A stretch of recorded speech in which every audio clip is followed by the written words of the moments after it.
Assalamualaikum warahmatullahi wabarakatuh. Selamat malam, jumpa lagi dengan saya Adel di Story Adel. Seperti biasa teman-teman, aku akan selalu mendoakan kalian yang terbaik, sehat selalu, dilimpahkan rezeki yang berlimpah, dan selalu dalam lindungan Allah Subhanahu wa Ta'ala. Amin ya Robbal Alamin. Sebelumnya saya minta maaf ya teman-temannya, agak kurang sehat gitu, jadi suaranya agak sedikit parau gitu ya teman-teman ya. Pada malam hari ini aku akan membawakan kisah dari seseorang yang mengirimkan ceritanya ke aku gitu ya guys ya. Itu bernama Beno ya. Kak Beno ini dia adalah seorang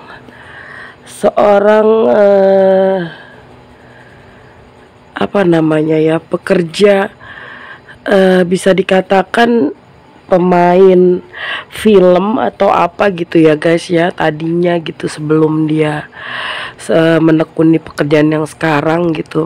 Dulunya dia pernah ikut kayak syuting film, dimana film-film horor gitu ya guys ya. Nah, Kak Beno ini singkat cerita dia mencari tempat kontrakan satu rumah di daerah Yogyakarta, di pinggiran daerah Yogyakarta teman-teman. Dan mereka ke sana enggak cuma dan Kak Beno ke sana tidak sendiri gitu ya teman-teman. Dia berlima gitu. Nah, akhirnya mereka melihat tempat kontrakan itu dan mereka udah merasa cocok, dan rumah itu 2 lantai gitu guys, 2 lantai. Tiba-tiba si temennya itu merasa bahwa tempat itu sangat nyaman dan pas sekali karena di atas bisa dibuat seperti studio gitu ya guys ya.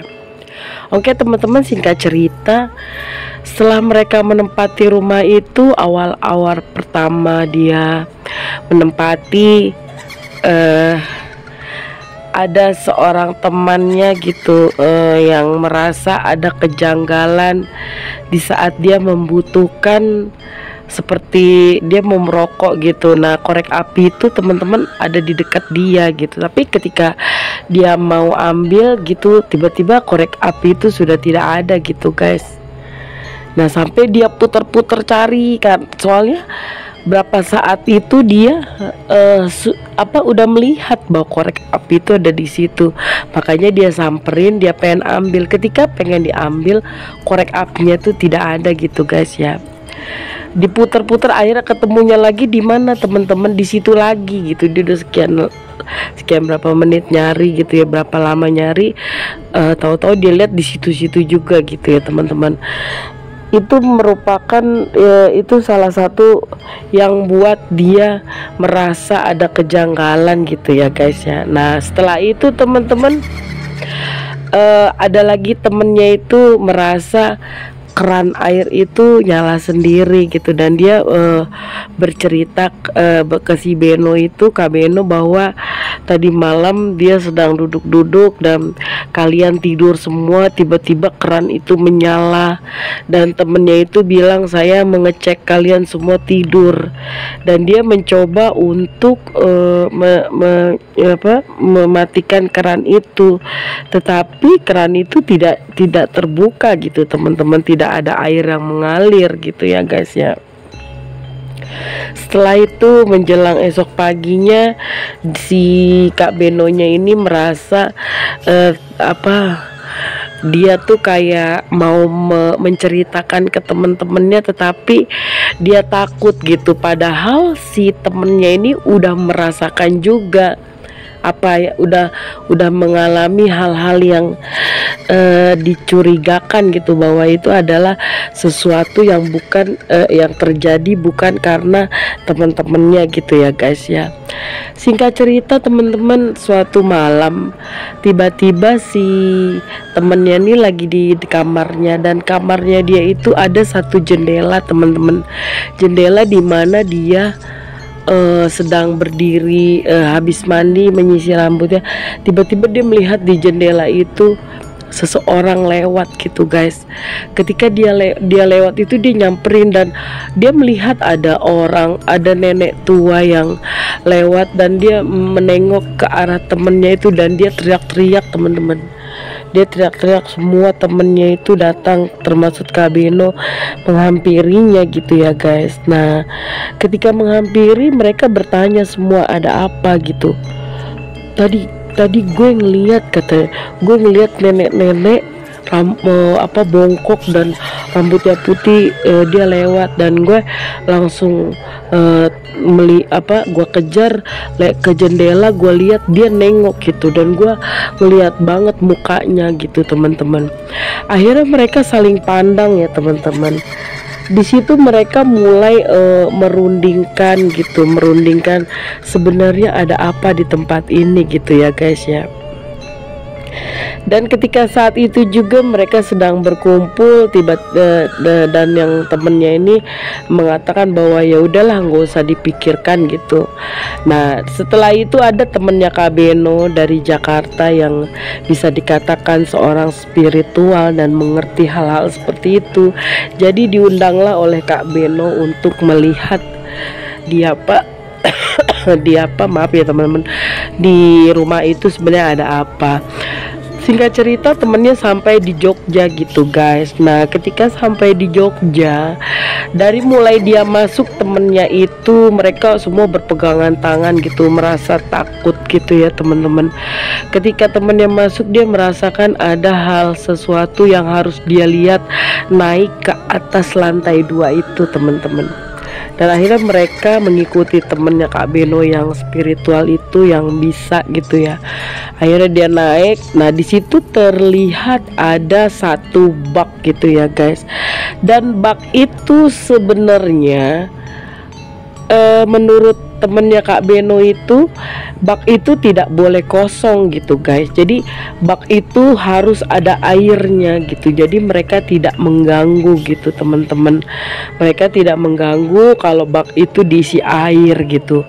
Dan mereka pun semua teman-temannya Kak Beno tidak tahu, termasuk Kak Beno, bahwa dia tidak pernah membuang air itu. Dan ditelusuri bahwa yang membersihkan itu adalah pemilik rumahnya gitu teman-teman. Pemilik rumahnya itu membersihkan semuanya karena mereka kan mau ditempatin gitu tempatnya oleh mereka. Akhirnya mereka tahu, mereka ramai-ramai mengisi bak itu, sebab di bak itu adalah tempat mandi seorang sosok wanita gitu ya teman-teman, sosok wanita. Jadi dia kalau baknya itu kosong, dia terus mencari-cari air, minta tolong sebenarnya gitu teman-teman untuk diisikan air gitu ya guys ya. Tapi mereka nggak paham. Oke teman-teman, singkat cerita setelah diisi terus si Kak Beno dan kawan-kawannya dikasih adalah satu buah gelang. Dan gelang ini ya percaya nggak percaya gitu ya teman-teman ya, cuman sama gelang aja kok mereka takut. Begitu dikasih gelang mereka dan berpamitan, singkat cerita temennya Kak Beno berpamitan untuk pulang. Dan akhirnya setelah gelang ini mereka pakai malam pertama itu teman-teman, jadi si Kak Beno ini dan teman-temannya memakai gelang merasa tenang gitu, merasa tenang dan tidak ada gangguan apa-apa lagi. Ternyata salah teman-teman. Jadi di gelang itu fungsinya adalah dia ada 7 mata gitu, 7 batu. Nah 7 batu ini masing-masing harus terisi gitu ya guys. Bisa dikatakan itu adalah untuk menyedot para makhluk goib yang ada di situ gitu ya teman-teman. Satu persatu batu itu terisi, dan ketika batu itu terisi guys, mereka pasti menampakkan wujudnya kepada siapapun yang sudah terisi di gelang batu itu gitu guys ya. Nah temennya si Kak Beno ini paling pertama melihat bahwa gelangnya terisi, tiba-tiba terlihatlah sosok yang sangat mengerikan gitu ya guys. Itu jadi fungsinya teman-teman, batu itu menyedot ya, menyedot goib-goib yang ada di sana agar dia masuk ke situ dan tidak menempati rumah itu gitu ya teman-teman. Luar biasa gitu ya guys ya. Kalau menurut aku sih ya nggak apa-apa gitu, karena kan jadi mereka nggak terganggu gitu karena sudah masuk ke dalam batu itu seperti terkurung gitu ya teman-teman. Pada akhirnya teman-teman satu persatu mereka sudah mulai masuk ke dalam batu itu gitu guys. Nah, ada satu makhluk yang si perempuan ini yang minta baknya diisi gitu, dan dia mandi di sana. Dia merasa kalau menurut temennya Kak Beno itu dia adalah perempuan penghuni di situ, dan dia marah gitu teman-teman. Dia marah, sepertinya rumah itu seperti diguncang. Dan malam-malam itu juga Kak Beno menelpon lagi temennya agar datang ke sini gitu, ke tempatnya. Singkat cerita temennya sudah sampai di situ dan dia mengatakan bahwa makhluk-makhluk yang ada di situ sudah berada di tempatnya masing-masing. Maksudnya di batu yang digelang itu. Satu orang kan 7, gelangnya ada 7 batu. Nah, itu sudah menempati satu persatu gitu ya teman-teman. Dan ada yang perempuan ini tidak mau gitu teman-teman, tidak mau dan tidak bisa ditarik oleh kelebihan gelang batu itu gitu ya guys. Akhirnya temennya Kak Beno berbincang, entah dia ngobrol sama siapa, mereka hanya saling melongo gitu ya guys ya, melongo bahwa temennya ini berbicara dengan siapa. Setelah mungkin ada perjanjian, ada obrolan atau ada sesuatu yang dibicarakan antara temennya Kak Beno dan makhluk goib itu, si perempuan itu, baru si temennya Kak Beno itu turun kembali dan mengatakan bahwa sebaiknya kalian pulang gitu, karena katanya si yang perempuan itu nggak suka rumah itu ditempatin, karena itu rumah tuh sudah hampir 1 tahun gitu teman-teman kosong ya. Setahu aku kalau rumah jangankan 1 tahun ya, berapa 1 minggu aja kalau dia kosong itu dia udah langsung berkumpul gitu teman, satu persatu mereka datang nyaman gitu. Setelah dia nyaman, kalau ada yang masuk nanti dia nggak terima karena dia udah nyaman, seperti itu ya guys ya. Akhirnya mereka tidak pulang, dan Kak Beno mulai memahaminya, teman-temannya paham. Mereka bilang ya lebih baik kita mengalah gitu kan. Akhirnya ya udah, singkat cerita mereka mencari tempat lagi di mana tempat itu diyakini bahwa tempat itu memang tidak ada, semua tempat ada penghuninya. Cuman menurut Kak Beno alangkah baiknya temennya itu ikut melihat juga tempat yang akan ditempati gitu ya guys ya. Tiba saatnya mereka pindah dan mendapatkan kontrakan lagi gitu guys, serumah gitu ya. Dan temennya Kak Beno itu diajak ke sana melihat dan mengecek setiap sudut gitu, setiap ini adakah yang berbahaya yang bakalan nanti dia pindah lagi atau mengganggu. Dan temennya Kak Beno itu bilang bahwa ada gitu, semua rumah ada gitu, dan ini pun ada gitu. Ya sudah, katanya temen Kak Beno, biar gua aja yang ngomong sama mereka gitu bahwa kalian mau masuk dengan baik-baik gitu guys. Akhirnya mereka temen Kak Beno itu mungkin berkomunikasi dengan baik gitu ya guys ya. Setelah diajak bicara, ngobrol atau apa, mereka Kak Beno dan teman-temannya hanya bengong aja yang tidak mengerti apa-apa gitu teman-teman.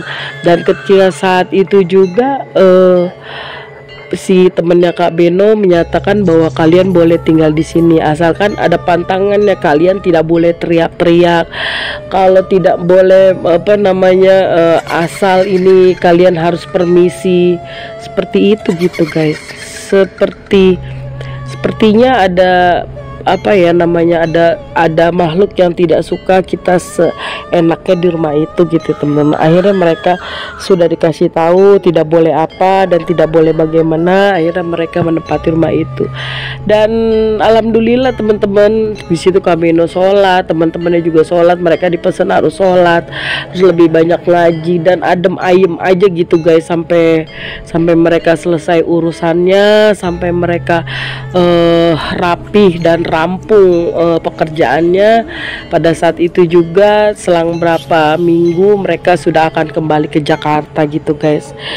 Jadi gitu guys, kalau menurut aku sih tempat itu semua memang ada gitu, tapi tergantung kitanya. Ada di mana tempat makhluk gaib yang sudah merasa nyaman gitu teman-teman, udah merasa nyaman, dia tidak mau diganggu, tidak antara dua, lu pindah apa gue gitu kan kasarnya gitu ya teman-teman. Akhirnya mereka bergegas dan mereka mendapat apa ya, mendapat pengetahuan sedikit tentang dunia goib gitu ya teman-teman. Terus mereka juga jadi lebih tahu jika nanti kemana, mereka tahu tata krama untuk menempati rumah kosong seperti apa, rumah yang pernah kosong seperti apa, dan rumah baru seperti apa gitu teman-teman. Oke Kak Beno, terima kasih ya udah berbagi ceritanya kepada saya. Semoga teman-teman juga terhibur ya dengan kisah-kisah Kak Beno ini, dan semoga Kak Beno sehat selalu dan semuanya sehat selalu, dilimpahkan rezeki yang berlimpah dan selalu dalam lindungan Allah Subhanahu wa taala. Terima kasih udah dengerin, jangan lupa di like-nya, di subscribe-nya, di komen, juga di share-nya jika mau di share. Kalian adalah orang-orang yang paling aku sayang. Thank you for watching. Assalamualaikum warahmatullahi wabarakatuh.